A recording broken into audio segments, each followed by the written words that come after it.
Nearly 20% of global oil flows through one corridor. Tonight, that corridor sits on the edge of war. Shipping lanes glow like veins on satellite screens. Tankers crawl slowly under eerie nightlight. Then alarms spike across every radar display. Missiles launch within seconds of each alarm. Explosions ripple across the Gulf like bad news. Global markets drop before most people even notice.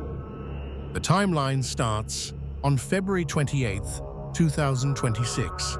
That night, the United States and Israel struck Iran. Targets were nuclear sites and missile infrastructure.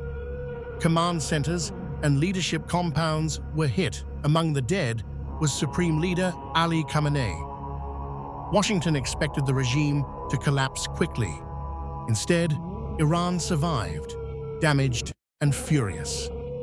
The fight did not end in Tehran. It moved to the Strait of Hormuz. That tiny stretch controls a massive share of oil flow.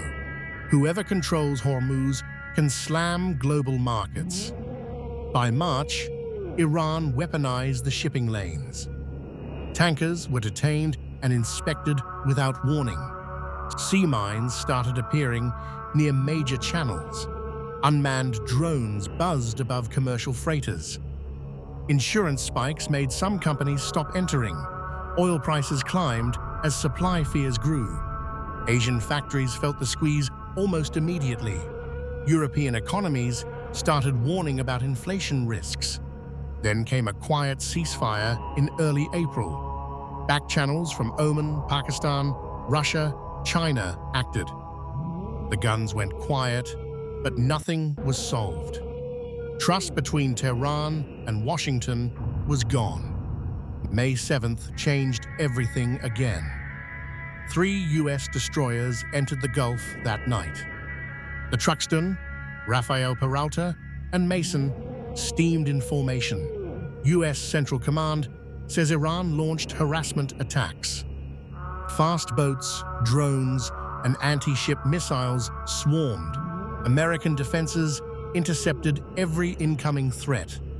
No U.S. ship was hit that night. Washington retaliated with precise strikes on launch sites. Targets near Bandar Abbas and Keshem were damaged. U.S. forces later disabled 2 suspected blockade tankers. Tehran insists the U.S. struck first inside Iranian waters. Iran calls its actions defensive and justified.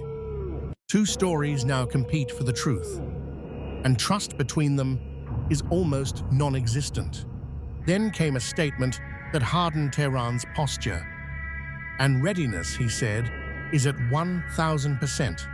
His numbers sent a clear political signal. The words were aimed at domestic and global audiences. Tehran wanted to show endurance and unpredictability. Even if the math was exaggerated, strategy mattered.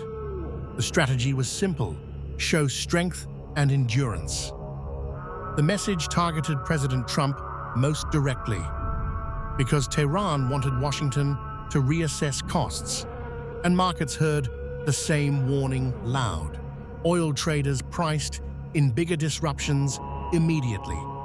Now consider Trump's options, each worse than last. Option 1, cut a deal and ease pressure. That would reopen lanes and calm markets fast. But politically, it could look like weakness. Hawks would scream betrayal and voters would notice. Option 2 is full escalation by force. Use overwhelming naval power to reopen Hormuz. But that invites wider regional retaliation fast. Iran could attack oil platforms and bases. Proxy groups might strike across the region. Oil could surge beyond $150. That would smash global growth prospects quickly.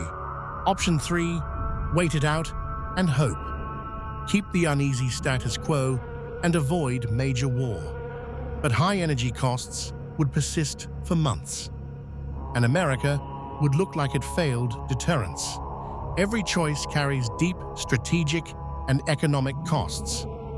That is exactly why Tehran feels leverage. But now secret diplomacy still quietly works. Back-channel talks continue in parallel with saber rattling. Public pressure and military posturing keep rising. Iran wants to prove it cannot be bullied. Trump wants to prove pressure still works.